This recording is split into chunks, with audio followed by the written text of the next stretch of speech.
Good afternoon and thank you.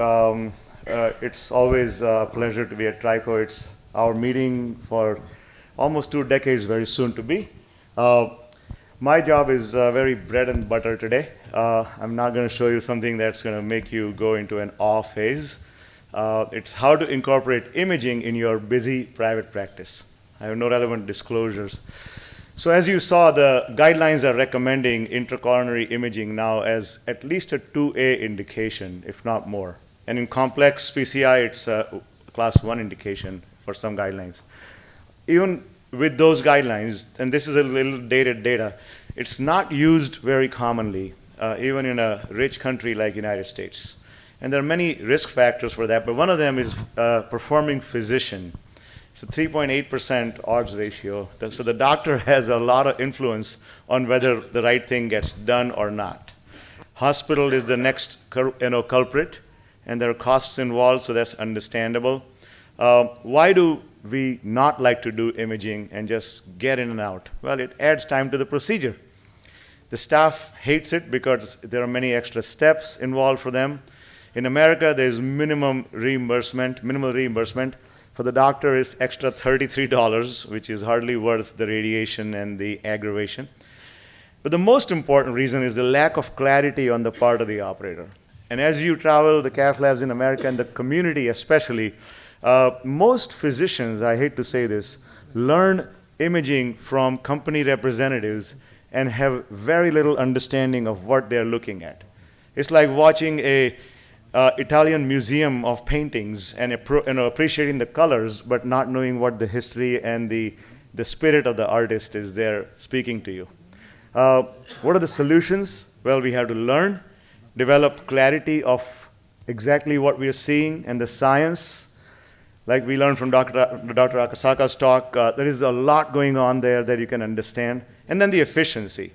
So I'm going to spend the next 10 minutes talking about these two things. And efficiency is obviously number one.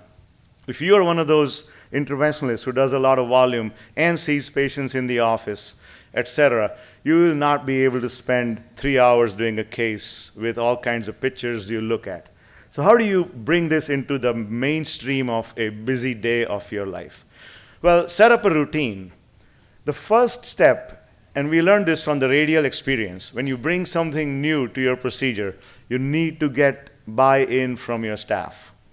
If you love it and you know it and you're good at it, it doesn't matter if you are the only person doing all those things. Your staff, the nurses and the technicians, need to be a believer, need to get into it. Never do imaging just because you need to get one pass done and run and then call it great and get out of there. We have found that you at least need 2 or maybe 3 runs to properly use intracoronary imaging information. And take a brief pause, even in the hectic, highly efficient situation. Take a brief pause and systematically analyze the data. Make a checklist of what you definitely need to look at. So clarity refers to knowing what you're looking at or what you're looking for. Both are very important. So what are we looking for when we do a intracoronary imaging study, whether it be IVUS or now a growing portion is OCT because of its near field clarity? We are looking for lesion and plaque characterization, and we're looking for sizing, because those are the 2 areas where angiography is clearly inadequate. Even with a very experienced, what we call IVUS eyes, you're frequently not on the ball. Why imaging? Well, again, you can't tell what the lesion is really like or what the size is by just looking at an angiogram. You get a feel, but you don't know what to do as far as lesion preparation, and you certainly are not even in a quarter size range most of the time as a beginner without doing imaging just from angiograms. So there are people out there who believe that IVUS overestimates the vessel size. In America, this is quite prevalent. They say, oh, if you do a lot of IVUS, you will perforate vessels. Don't go by IVUS. Well, this is an inner diameter of a 6 French guide, which is supposed to be 1.8 millimeters, and the IVUS shows 1.8 millimeters.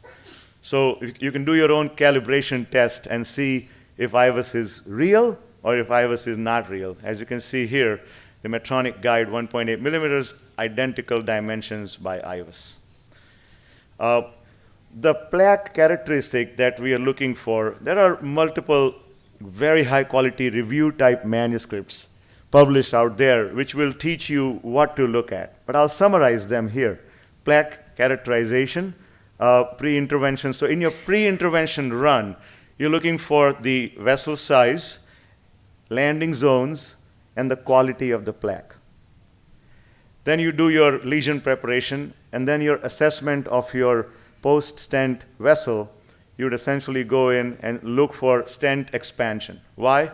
Because stent expansion is the most dominant driver of major adverse cardiac events. An under-expanded stent is like holding a grenade in your pocket. It will blow up if you turn the wrong way in your bed. Landing zones, as we learned from Dr. Akasaka, very important. Landing your stent edge in the lipidic zone of the vessel is associated with a very sizable increase in the MACE or major adverse cardiac events down the road. It might look angiographically good, but those patients will have restenosis, and if you're unfortunate, they will have thrombosis. So what is a good landing zone? Well, we are looking at a less than 50% area stenosis in a part of the vessel that's relatively clean. Obviously, if you have a very clean segment, that's a great landing zone, within 10 to 20 millimeters of the edge of the lesion. But if you don't have a clean vessel, that's okay. As long as the area stenosis is less than 50%, that is considered by the IVUS community as a good or favorable landing zone. If you could, co-register. Now, I'm still very old style, so I'll show you hopefully down this presentation how to co-register without having co-registration. Stent sizing is very, very important, and it's large. It's one of the largest contribution of imaging.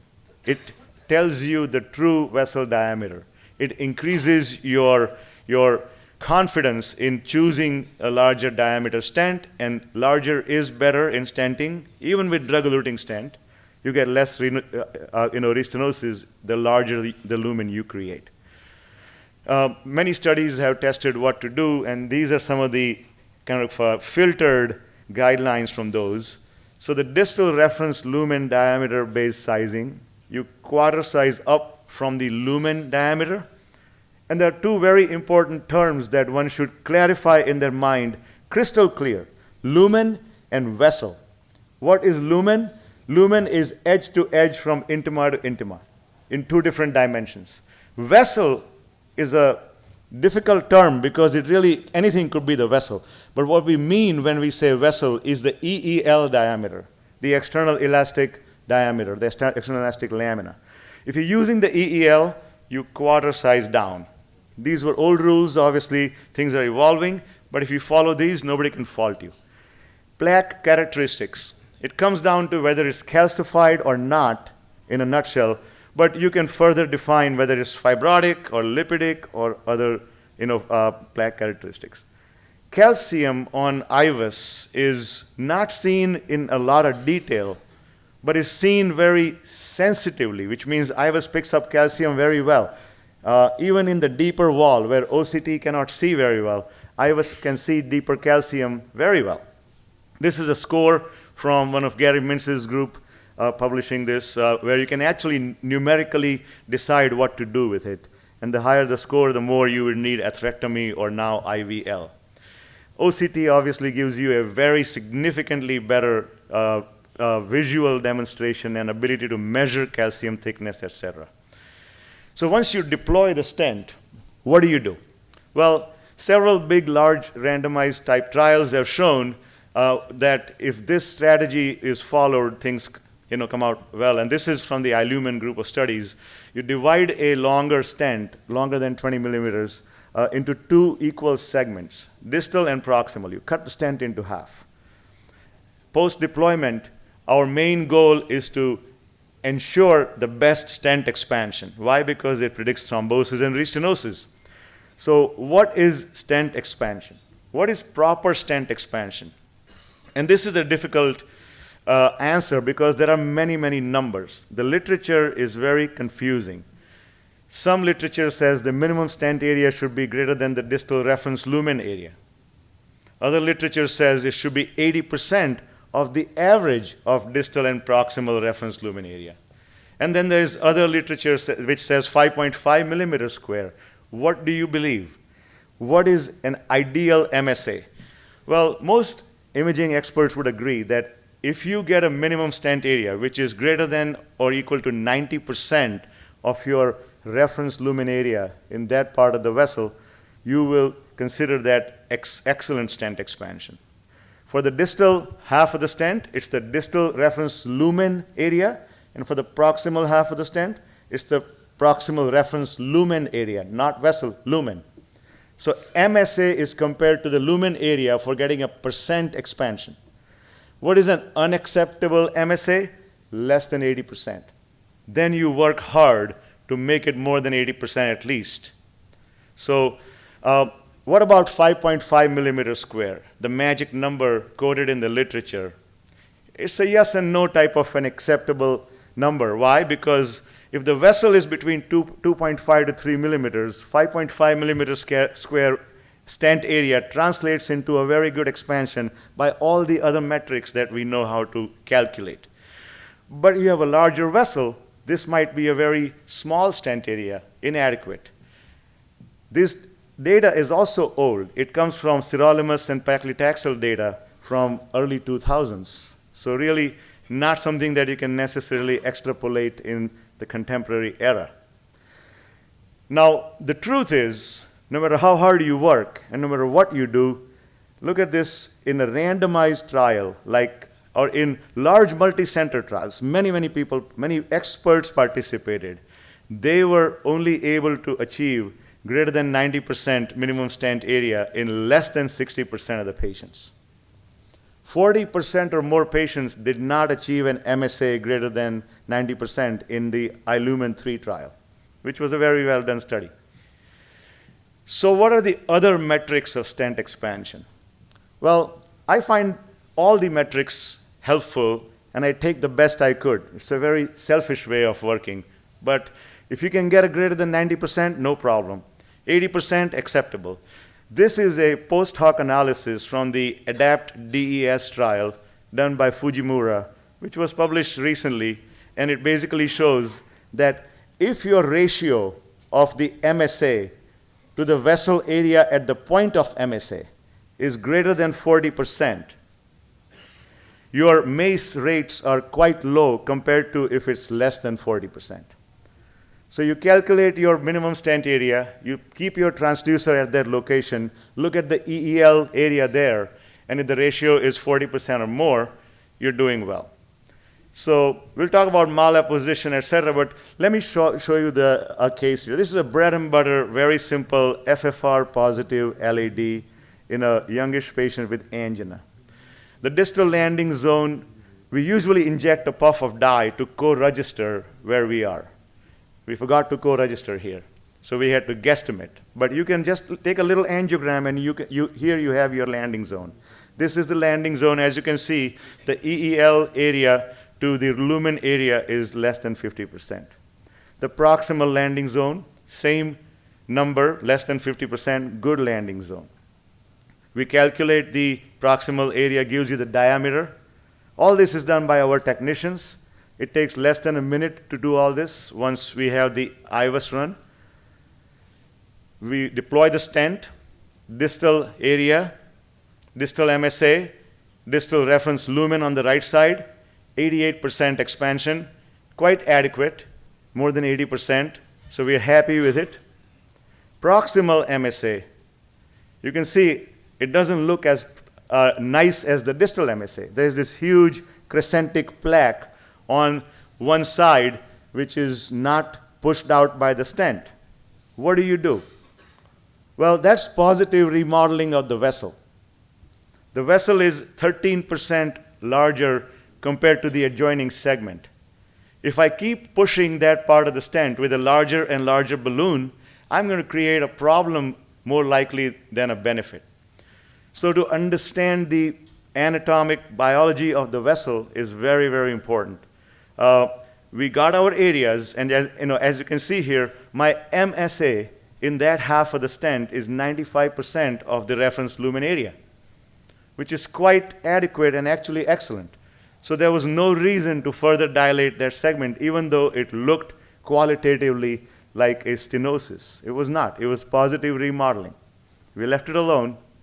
And again, if you're worried about it, Fujimura's analysis shows you. So the point of MSA, if you look at the green circle, that's the EEL area. This is the Fujimura article with the 40% cutoff. Well, we were already 54% expanded. So by all metrics, this was good stent expansion. This was the final result. Looked very adequate, both from angiographic and stent standpoint. And so in summary, I would say intracoronary imaging is a must.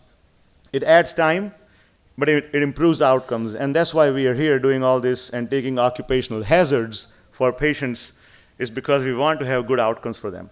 Build a culture of excellence. Take your staff into the intellectual buy-in of these procedures. My staff members responded when I made them understand the science. If I told them it was their job to do what I say, they would have rebelled. But when they were understanding the benefit of it, they actually became experts at it. Always perform and interpret the pre-PCI IVUS. Never not do a pre-PCI IVUS. There are circumstances where we don't do it, but 95% of the cases, if you're going to do one run, do it pre-PCI. It's going to help you more. And the definitions of stent expansion, which is one of the big metrics, are not absolute, but luckily we have many of them, and all of them seem to work. Thank you.